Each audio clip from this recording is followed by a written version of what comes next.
Hi hello నమస్తే. నేను మీ కట్టా కార్తీక్. రిజర్వేషన్ల అమలులో తెలుగు రాష్ట్రాలు దేశానికే రోల్ మోడల్గా నిలుస్తూ ఉన్నాయి.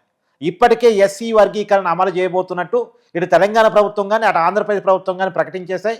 అసెంబ్లీలో కూడా ఈ ఎస్సీ వర్గీకరణ బిల్లును ఆమోదించేశాయి. సుప్రీంకోర్టు తీర్పు తర్వాత దేశంలోనే ఎస్సీ వర్గీకరణ అమలు చేస్తున్న రాష్ట్రాలుగా కేవలం తెలుగు రాష్ట్రాలు మాత్రమే మిగిలిపోయాయి. ఇంకో విషయం చెప్పాలంటే ఉమ్మడి ఆంధ్రప్రదేశ్లో ఈ ఎస్సీ వర్గీకరణ చంద్రబాబు నాయుడు గారు ముఖ్యమంత్రిగా ఉండగా ఆల్రెడీ అమలైపోయింది. ఆ విషయాలు కూడా మనం తీసుకొని చర్చించుకునే ప్రయత్నం చేద్దాం. ఇదో పక్కన ఉంటే బీసీ రిజర్వేషన్ కూడా తెలంగాణలో 42% పెంచాలని చెప్పేసి తెలంగాణ అసెంబ్లీ ఇప్పటికే తీర్మానం చేసి పార్లమెంట్కి పంపించడం జరిగింది.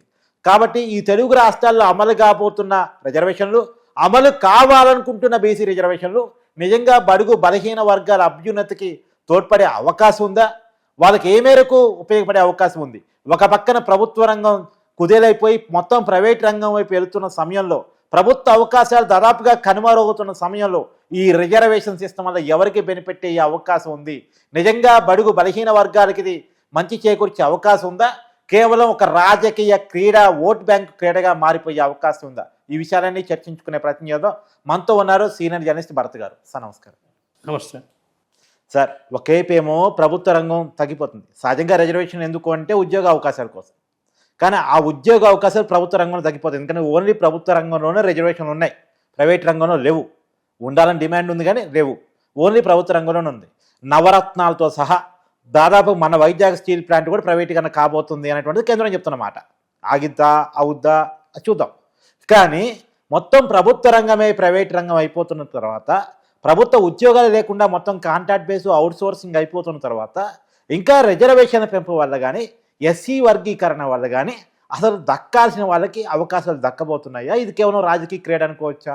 మనం ఇక్కడ డిస్కస్ చేస్తున్న అంశాన్ని ముఖ్యంగా చూసుకున్నట్టయితే రాష్ట్ర రాజకీయాల్లో ముఖ్యంగా రిజర్వేషన్ రగడ అనేది దేశవ్యాప్తంగా జరుగుతూనే ఉంది. జాట్లకు రిజర్వేషన్లని, గతంలో కాపులకు రిజర్వేషన్ అని చెప్పి మరాఠవాడలకు రిజర్వేషన్. గతంలో మన రాష్ట్రంలో కాపు రిజర్వేషన్ పెద్ద డిమాండ్. కాపు రిజర్వేషన్కి సంబంధించి గుజరాత్లో జాట్లు, అలాగే మహారాష్ట్రలో మరాఠాలు. గతంలో ఎవరైతే రిజర్వేషన్స్కు దూరంగా ఉన్న వర్గాలు ఉన్నాయో ఆ వర్గాలు మొదటి నుంచి చెప్పింది ఏంటంటే రిజర్వేషన్స్ ఎత్తివేయాలనే డిమాండ్ దగ్గర నుంచి మాకు రిజర్వేషన్స్ కావాలనే డిమాండ్కి రావడం జరిగింది. గతంలో వీళ్ళు ఎవరైతే ఓపెన్ కేటగిరీ ఓసీలు, ఫార్వర్డ్ కాస్ట్ ఉన్నారో అసలు రిజర్వేషన్ వ్యవస్థనే ఎత్తేయండి, ఓపెన్ చేయండి అన్న స్థితి నుంచి మాకు రిజర్వేషన్ కావాలనే స్థితికి రావడం జరిగింది. అవును, అదొక అంశం. దాంతో ఏదో కేంద్ర ప్రభుత్వం 10% రిజర్వేషన్లు ఈడబ్ల్యూఎస్ కోటా కింద పెట్టింది, అదేదో జరిగిపోయింది. అయితే ఇక్కడ మనకు తెలంగాణ రాష్ట్రంలో చూసుకున్నట్టయితే మనకు రెండు రకాలుగా ఈ గత వారం 10 రోజులు అనుకో, ఈ నెల రోజుల నుంచి అనుకో, బీసీ వాదం ఒకటి, ఎస్సీల రిజర్వేషన్లకు సంబంధించి వర్గీకరణ, ఇవే ప్రధానంగా రాష్ట్ర రాజకీయాలని ఇప్పుడు ప్రభావితం చేస్తున్నాయి, చేయబోతున్నాయి. ఎస్సీ వర్గీకరణ అనేది మనం చూసుకున్నట్టయితే బీసీ రిజర్వేషన్ గురించి మనం కాసేపు పక్కన పెట్టినట్టయితే ఎస్సీ రిజర్వేషన్ అనేది ఇక్కడ మనం ముఖ్యమైన అంశంగా మనం తీసుకున్నట్టయితే ఎస్సీ వర్గీకరణ అనేది ఒక 30 ఏళ్ల పోరాట ఫలితంగా మనం 3 దశాబ్దాల పోరాటంగా. అయితే ఎస్సీ వర్గీకరణను మనం ఒకసారి పూర్వరంగంలోకి వెళ్ళి పరిశీలించినట్టయితే ఎస్సీ వర్గీకరణను ఎందుకు కోరుతున్నారు? కేవలం మాదిగ ఉపకులాలు మాత్రమే కోరుతున్నాయి. దాన్ని వ్యతిరేకిస్తున్న వర్గం మాలలకు సంబంధించిన కొంతమంది వర్గం. ఎందుకు వ్యతిరేకిస్తున్నారు అనేదాన్ని మనం ఒకసారి, అంటే ఎస్సీలో ప్రధానంగా మాలలు వ్యతిరేకిస్తూ ఉన్నారు, మాదిగలు డిమాండ్ చేస్తూ ఉన్నారు. మాదిగలు అంటే 2 కులాలే. నీకు ఎస్సీలో దాదాపు 50-60 కులాలు ఉన్నట్టున్నాయి, కానీ ప్రధానంగా మనకు కనపడే కులాలు ఒకటి మాదిగ, 2 మాల. ఈ 2 ఎందుకంటే ఎస్సీ వర్గీకరణ పోరాటం అంతా కూడా మాదిగ వర్సెస్ మాలగా ఛానల్ క్రియేట్ అయింది. మాల మహానాడు పెట్టుకొని ఎస్సీ వర్గీకరణ ఒకరు వ్యతిరేకిస్తున్నారు. తర్వాత మాదిగ రిజర్వేషన్ పోరాట సమితి పెట్టుకున్న మందాకిష్ట మాదిగ పెద్ద ఎత్తున ఎస్సీ వర్గీకరణ డిమాండ్ని పెద్ద ఎత్తున జనంలో తీసుకెళ్లాడు. ఈ 2 మనకు కనిపిస్తున్నాయి. అయితే దళిత అనేది పదం అనేది మాదిగలకు దాదాపు అన్ని కులాలకు వర్తిస్తున్నప్పటికీ వాళ్ళలో వ్యత్యాసం, ఆ వ్యత్యాసాన్ని గుర్తింపజేసే ప్రయత్నం మాదిగ సామాజిక వర్గానికి సంబంధించిన మందకృష్ణ ఎప్పుడైతే భుజానికి ఎత్తుకున్నాడు ఉద్యమాన్ని, అక్కడి నుంచి తనకు జరుగుతున్న అన్యాయాన్ని చెప్పే ప్రయత్నం చేస్తూ వస్తున్నాడు.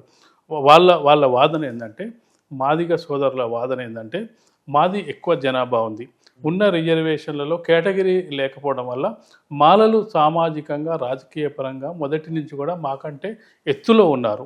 ఈ రిజర్వేషన్ ఫలాలను కూడా వాళ్ళే అందుకుంటున్నారు. అది ఒకవేళ వర్గీకరణ చేసినట్టయితే 25% రిజర్వేషన్లలో మా వాటా మాకు వస్తుంది, వాళ్ళ వాటా మాకు వస్తుంది. లేదంటే పూర్తి వాటాను వాళ్ళే అందుకుంటున్నారు. వాళ్ళు ఆర్థికంగా, సామాజికంగా, రాజకీయంగా మొదటి నుంచిగా ఉన్నతగా ఉన్న వాళ్ళు అనేది మాదిగ వర్గ వాళ్ళ వాదన. అందుకు చాలా ఎగ్జాంపుల్స్ వాళ్ళు కూడా చెప్పడం జరిగింది. మనం కూడా గ్రామీణ వ్యవస్థలో మనం చూసుకున్నట్టయితే, ఒక పూర్వరంగంలో చూసుకున్నట్టయితే, మన అంబేద్కర్ రాసిన రాజ్యాంగం ప్రకారం కేవలం ఎస్సీ ఎస్టీలకు మాత్రమే రిజర్వేషన్ కల్పించడం జరిగింది, మిగతా వర్గాలకు కల్పించలేదు. గతంలో అంటే ఏదైతే భూస్వామ్య పెత్తందారీ వ్యవస్థ ఉన్న సందర్భంలో ఎవరైతే అణగారిన వర్గాలు ఉన్నాయో, ఎవరైతే తరతరాలుగా దోపిడీకి గురి కాబడ్డారో, అణచివేయబడ్డారో వాళ్ళకి కేటాయింపులు చేయడం జరిగింది. అయితే అక్కడ ఏం జరిగిందంటే, భూస్వామ్య వర్గాలే గ్రామ స్థాయిలో గ్రామంలో వాళ్ళు పెత్తనం చెలాయించేవాళ్ళు. అవును, ఒక రెడ్డో, కమ్మో, లేకపోతే వెలమో వీళ్ళు.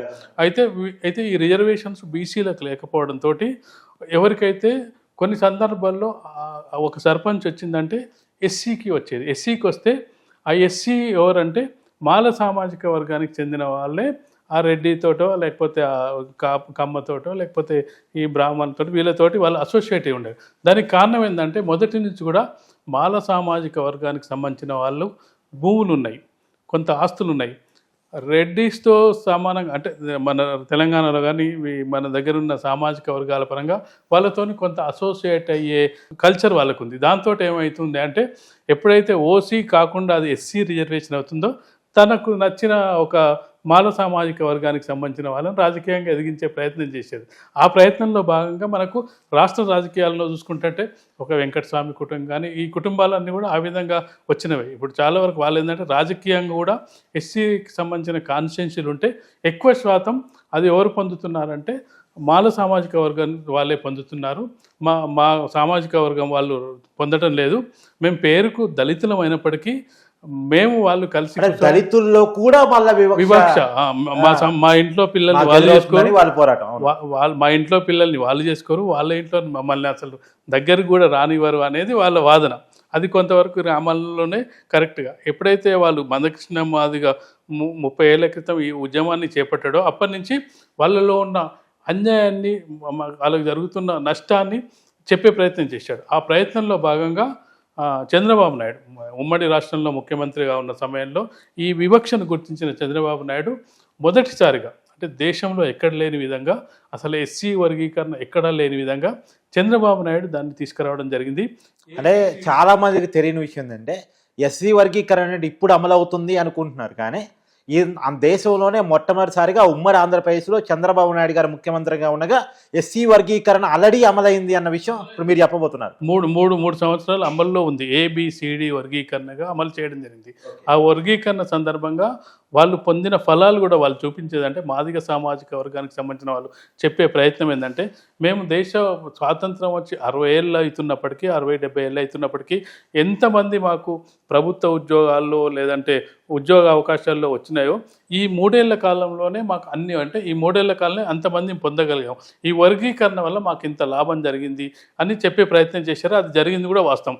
కానీ ఇక్కడ కీలక అంశం, బీసీ రిజర్వేషన్లు కాడ BCA, BCB, BCD, BCC ఇలా బీసీల్లో కూడా సామాజిక తరగతుల వారీగా ఫలాలు అందించేవాళ్ళు. వాళ్ళు కూడా ఎవరు ఇంకా డౌన్ గ్రేడ్ వర్గం, ఇంకెవరు కొద్ది బెటరు అని చెప్పి దాన్ని బట్టి కేటగరైజ్ చేసి ABCD చేశారు. కానీ ఎస్సీల్లో ABCD చేయడానికి మాత్రం ఇంతకాలం ఎందుకు పట్టిందంటే ఏం చెప్పొచ్చు?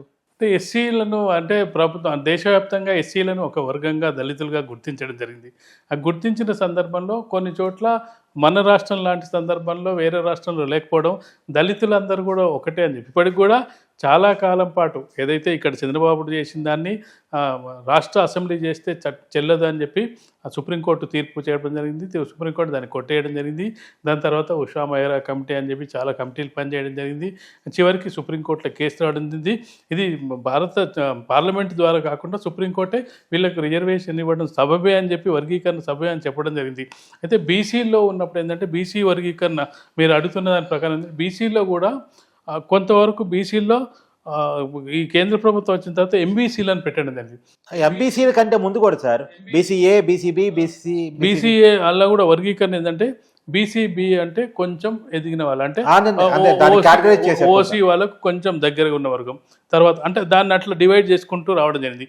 అయితే దళితుల్లో అలాంటి చీలిక తేవద్దనే ఉద్దేశంతో ఏ రాష్ట్ర ప్రభుత్వం ఎవరు ప్రయత్నం చేయలే. కానీ ఇక్కడ మన దగ్గర సామాజిక ఉద్యమాలు కానీ, లేదంటే వామపక్ష ఉద్యమాలు కానీ, నక్సలైట్ ఉద్యమాలు కానీ మనకంటే ఉమ్మడి ఆంధ్రప్రదేశ్లో ఎక్కడ జరిగిన సందర్భం ఉంది. మిగతా రాష్ట్రాల్లో చూసుకుంటే మన దగ్గరనే ఆ చైతన్యవంతమైన ఇది మన దగ్గర ఎక్కువ కనిపిస్తుంది. ఆ ఉద్యమంలో భాగంగానే తెలంగాణ ఉద్యమం జరిగిన 69 నుంచి జరగడం జరిగింది. ఒక 30 ఏళ్ళ సుదీర్ఘ కాలం పాటు మందకృష్ణ మాదిగ ఉద్యమం చేయగలిగిందంటే ఈ ప్రజల్లో ఉండే చైతన్యం, ఆ ఓపిక, ఇవన్నీ కూడా చెప్పుకోవచ్చు. మిగతా చోట్ల మనం చూసాం. నిజంగా ఇక్కడ ఒప్పుకోవాల్సింది ఏంటంటే ఆ తెలంగాణలో లేదా ఉమ్మడి ఆంధ్రప్రదేశ్లో జరిగినటువంటి ఎస్సీ వర్గీకరణ పోరాటం దేశంలో ఉన్నటువంటి దళితులందరికీ మార్గాన్ని చూపించగలిగింది, పరిష్కారాన్ని చూపించగలిగింది. ఇప్పుడు పరిష్కారం ఇప్పుడు మిగతా రాష్ట్రాలకు కూడా కేంద్ర ప్రభుత్వం అనివార్యంగా ఇప్పుడు ఒకవేళ చట్టం చేయమని చెప్పి రాష్ట్ర ప్రభుత్వం అసెంబ్లీలో తీర్మానం చేసి కేంద్ర ప్రభుత్వానికి పంపడం జరిగింది. పార్లమెంటు ద్వారానే ఇది చట్టం చేయాలని చెప్పి కూడా చెప్పడం జరిగింది. కానీ కేంద్ర ప్రభుత్వం రేపు ఏం చేస్తుంది? రాష్ట్రాలే చేసుకోమని చెప్తుందా? కేంద్రం ఒక డైరెక్షన్ ఇచ్చి వదిలేస్తుందా? ఎందుకంటే కొన్ని సందర్భాల్లో కేంద్రం చేతులు కూడా కొన్ని ఉండేవి. ఎందుకంటే ఒక చోట ఎస్సీ ఉన్న వాళ్ళు మరొక చోట బీసీ ఉంటారు, ఒక చోట బీసీ ఉన్న వాళ్ళు మరొక చోట ఓసీ ఉంటారు. ఈ సందర్భంగా ఎక్కడ దాకా ఎందుకు మనకి కర్ణాటక చాలా కులాలు తేడా ఉంది. ఇప్పుడు ఇక్కడ రెడ్డి ఉన్న వాళ్ళు కర్ణాటకలో బీసీ ఉన్నారు. అవును, అట్లా ఇప్పుడు నాయకులు ఉన్నారు. నాయకులు మన మహారాష్ట్రలో వాళ్ళు డామినేటెడ్ కాస్ట్ ఉంటాడు, ఇక్కడ మన ఎస్టీ ఉంటుంది. అంటే ఇప్పుడు రాష్ట్రాల వారిగా కేటగిరీస్ చేయాల్సి వస్తుంది. కేంద్ర ప్రభుత్వం ఒకే ప్రపోర్షనేట్ చేయడానికి లేదు, కొన్ని మాత్రము కామన్గా చేయడానికి వస్తుంది. ఇప్పుడు ట్రైబల్ ఏరియాస్ ఉంటాయి, ట్రైబల్లో 90% ట్రైబల్ ఉంటారు. ఆడ ఏం రిజర్వేషన్ పెడతా? నీకు పెట్టడానికి లేదు.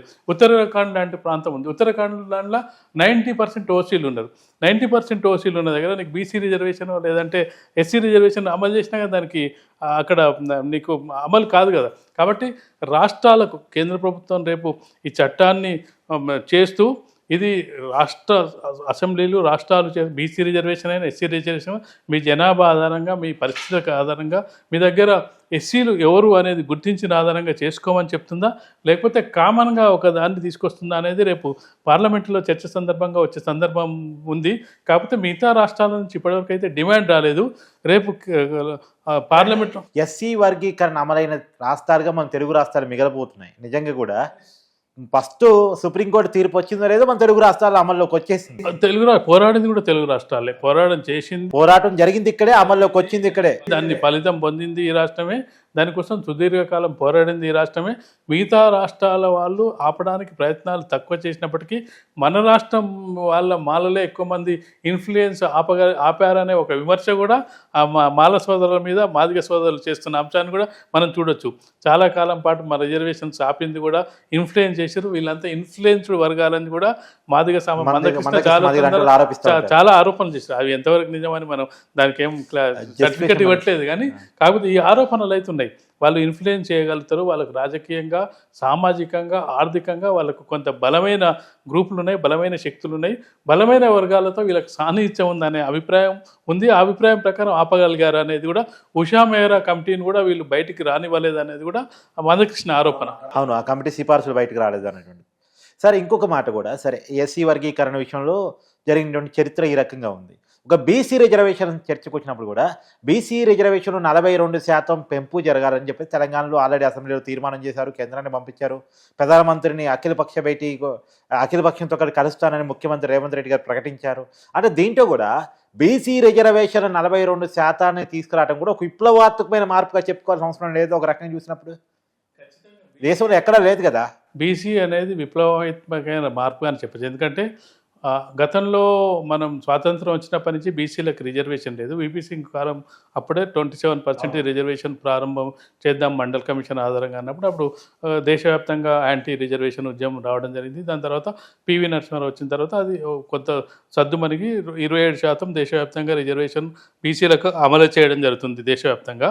అది మన దగ్గర అయితే బీసీలకు రిజర్వేషన్స్ 23% దేశవ్యాప్తంగా ఇవ్వడానికి ముందే మన దగ్గర 25% మురళీధరరావు కమిషన్ ఆధారంగా 25% రిజర్వేషన్ ఆల్రెడీ మన దగ్గర కొనసాగుతూనే ఉంది.